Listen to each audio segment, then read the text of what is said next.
Assalamualaikum warahmatullahi wabarakatuh. Perkenalkan, nama saya Muhammad Ardianasa, kelas 11 TPM 2. Di sini saya akan menjelaskan tentang pengertian teks eksplanasi, tujuannya, kaidah ciri-cirinya, dan kaidah kebahasaannya. Sebelumnya, ada yang tahu pengertian teks eksplanasi belum? Ya. Teks eksplanasi adalah teks yang berisi tentang proses mengapa dan bagaimana suatu peristiwa alam, ilmu, pengetahuan, sosial, budaya, dan juga lainnya bisa terjadi.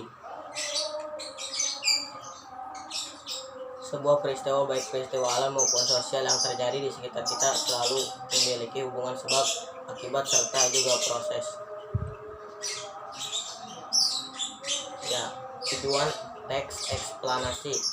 Setelah mengerti pengertian dari teks eksplanasi ini, lantas apa tujuan dari teks eksplanasi ini?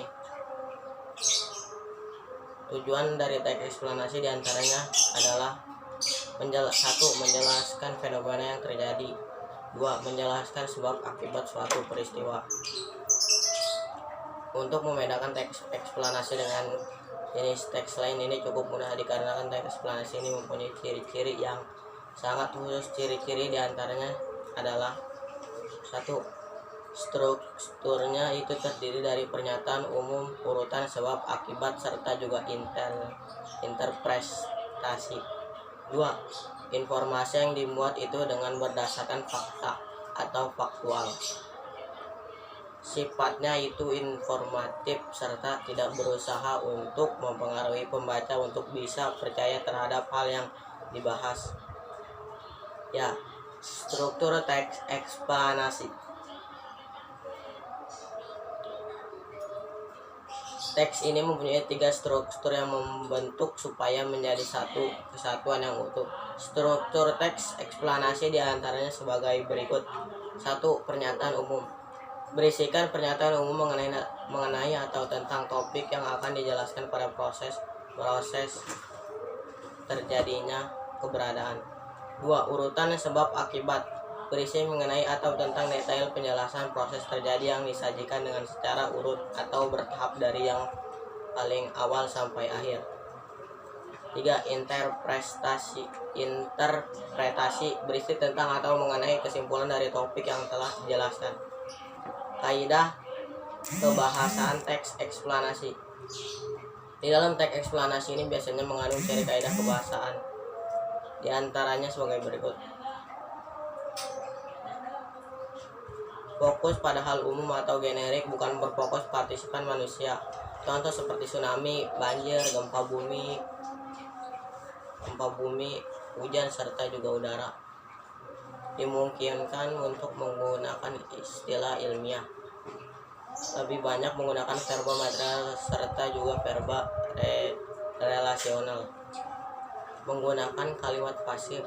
Eksplanasi itu ditulis untuk membuat justifikasi bahwa sesuatu yang diterangkan itu dengan secara kasual itu benar adanya.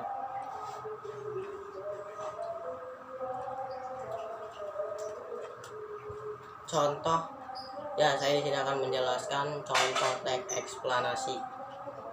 Contohnya judulnya pelangi. 1. Pernyataan umum atau pembuka.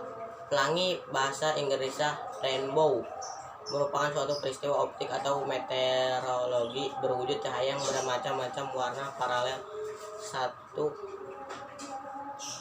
dengan yang lainnya di langit atau juga media yang lain pada saat terjadi hujan, sehingga di langit terlihat pelangi itu seperti bercahaya, yang mana cahaya tersebut menuju cakrawala.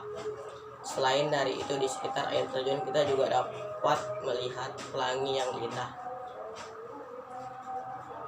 2. Deretan penjelas atau isi.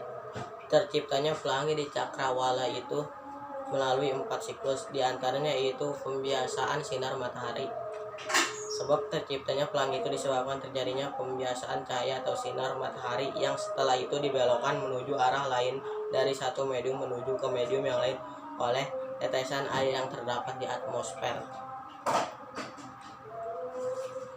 Terciptanya warna pelangi Warna ungu itu ya warna yang pertama kali dibelokkan, seperti warna merah merupakan warna yang terakhir dibelokkan.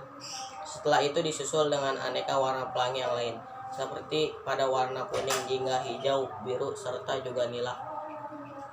Dari fenomena tersebut maka kita dapat mengamati warna pelangi yang lengkap disebabkan karena adanya geometri optik pada saat proses penguraian warna. 3. Penutup atau interpretasi. Di saat hujan ringan bersama dengan munculnya sinar matahari itu, kita dapat melihat fenomena pelangi namun harus dari arah yang berlawanan dengan kita. Keberadaan kita itu harus ada di antara tetesan air serta matahari, yang mana posisi matahari berada itu di belakang kita. Sekian dan terima kasih atas cerita tadi, teks eksplanasi dari saya. Kurang lebihnya mohon maaf. Wassalamualaikum warahmatullahi wabarakatuh.